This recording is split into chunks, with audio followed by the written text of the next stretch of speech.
South Korea successfully hosted the Asian Development Bank's 56th annual meeting last week, which marked the bank's first in-person event since the COVID-19 outbreak and one of the largest meeting to scale. Economic leaders from the Asian region, including finance ministers and central bank governors, put their heads together under the tagline, Rebounding Asia, Recover, Reconnect, and Reform. For the key takeaways and assessment of this year's ADB meeting, we connect with Dr. Yang Jun-seok, economics professor at the Catholic University of Korea. Good morning, Professor. Good morning. Thank you so much for joining us this morning. You're welcome. So let's first look into the history of the Asian Development Bank, the annual meeting, and the bank's relationship with South Korea. Could you briefly tell us about how the meeting started, for what purpose, and what South Korea's ties are to the bank?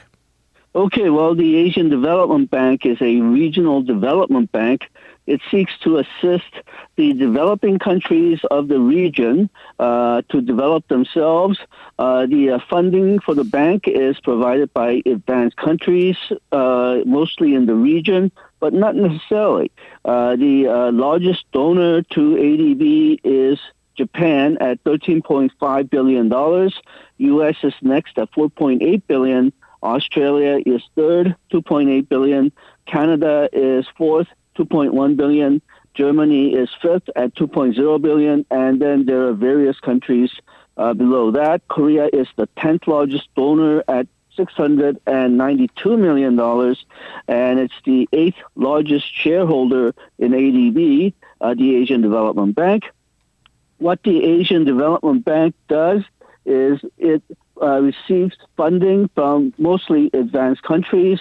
It also borrows money because it's backed by these advanced countries. It can borrow money from international markets at a very cheap rate, and then they can afford to lend that money to developing countries to start various projects in those countries, and the lending will be at a very comparatively low interest rate compared to what these developing countries may be able to borrow on their own because they are a harsher credit risk. They usually have to pay higher interest rate than ADB. And because ADB assists in financing those type of products for the projects for the developing countries, it also provides various know-how for countries to develop themselves.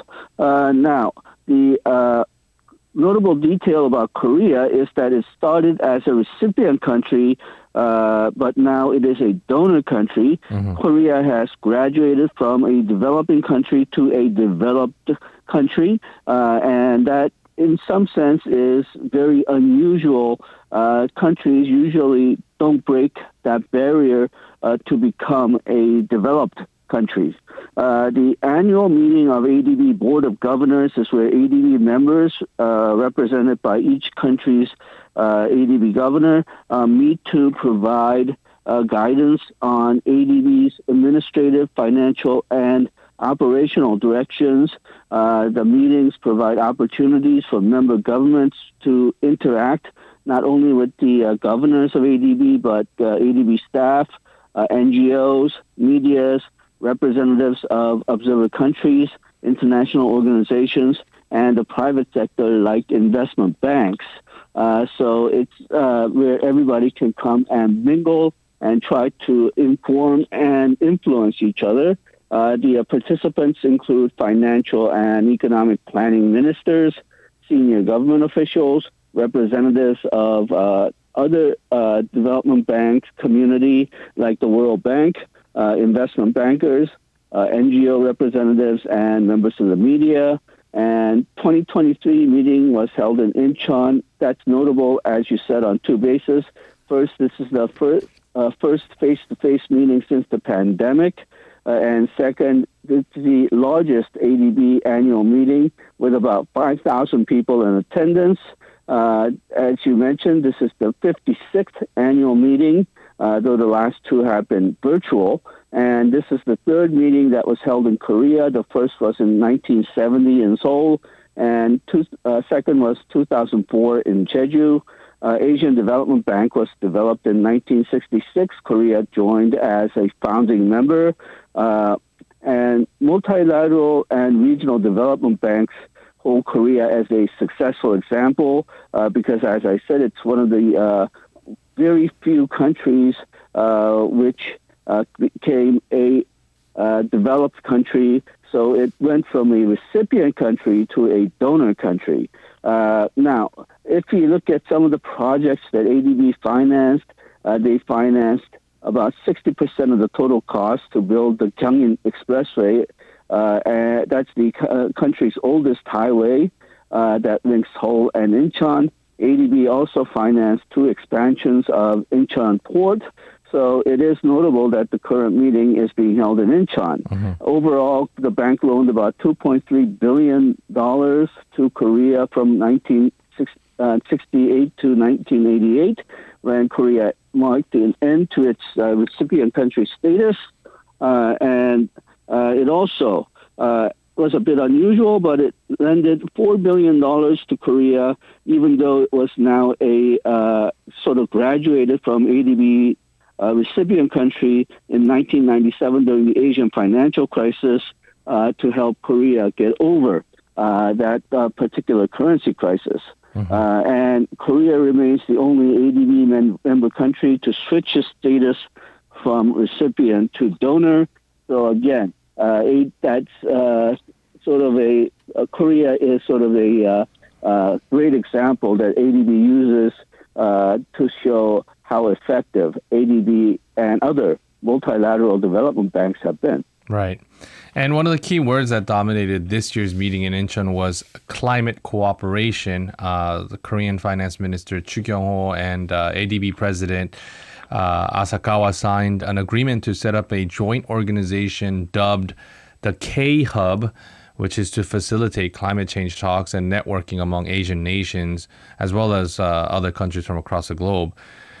Korea also joined the Innovative Finance Facility for Climate in Asia and the Pacific, or IFCAP for short, which will focus on financing major climate projects in the region.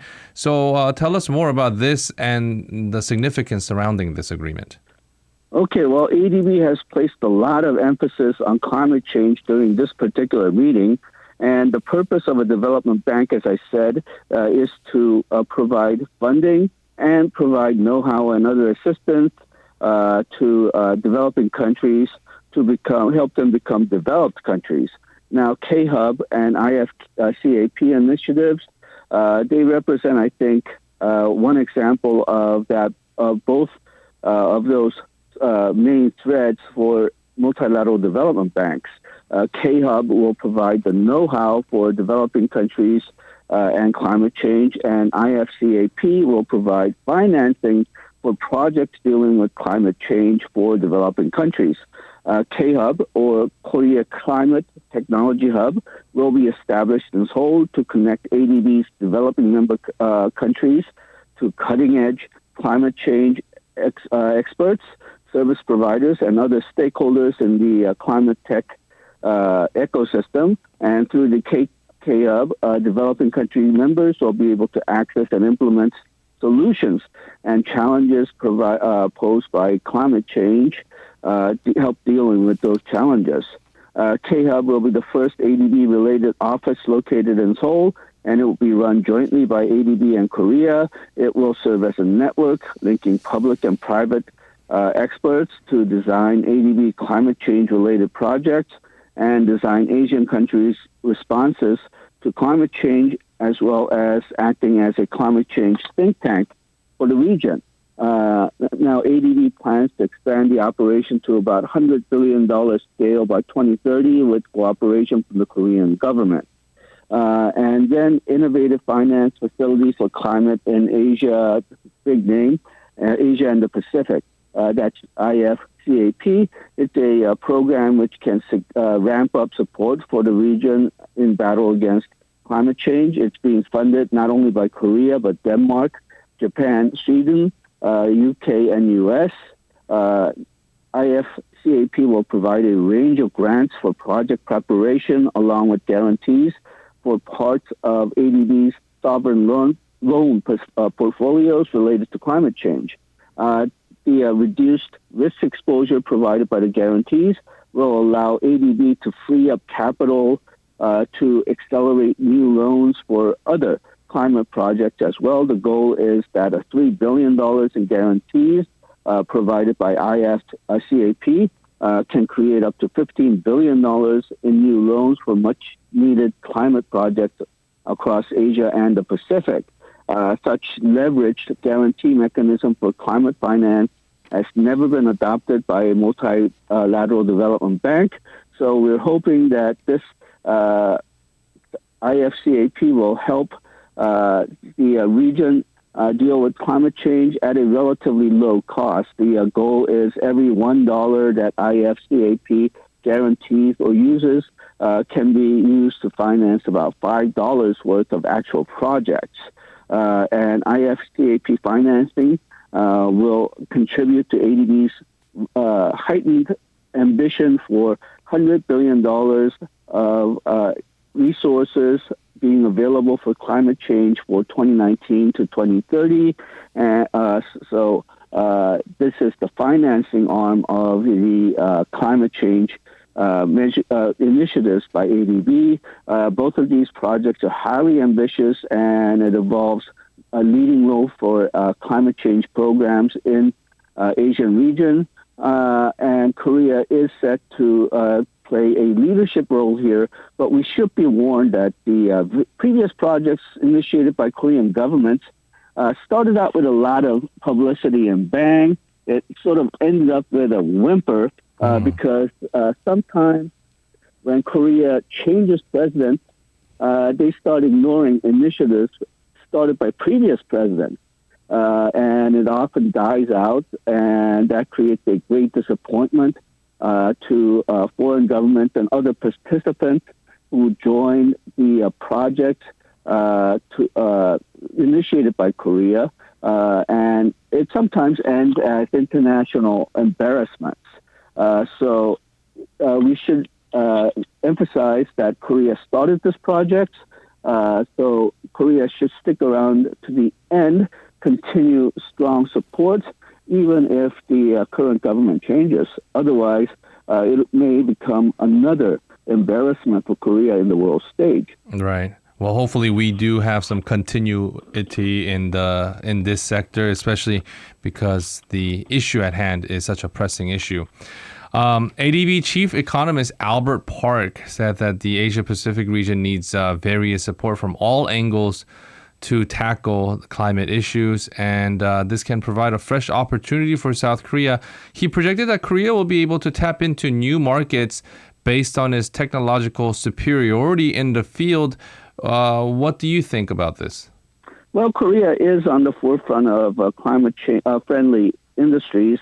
The electric vehicles, batteries, and nuclear energy, and it could play a crucial part in efforts to develop environmentally friendly Asian economies, because Asian region is both the biggest polluter in terms of greenhouse gases as well as the biggest victim of climate change. More than half of greenhouse gases generated in the world is being generated in the Asian region. And it's also notable that during the pandemic, because of the high oil prices that we had last year, the region's use of dirty energy, especially coal, has risen in the Asian region. And developing countries use dirty energy heavily to support their development. So there is a crucial role that Korea can play in transferring that, using that clean energy rather than dirty energy. The 80% of use of dirty coal for energy generation, it comes from the Asian region. And then Asian region has been a largest victim of the climate change as well.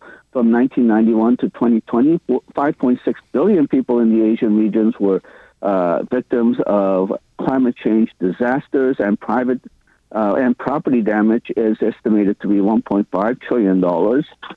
So dealing with climate change is not only a fashionable project, but it's something that's crucial for the development in the Asian region as well.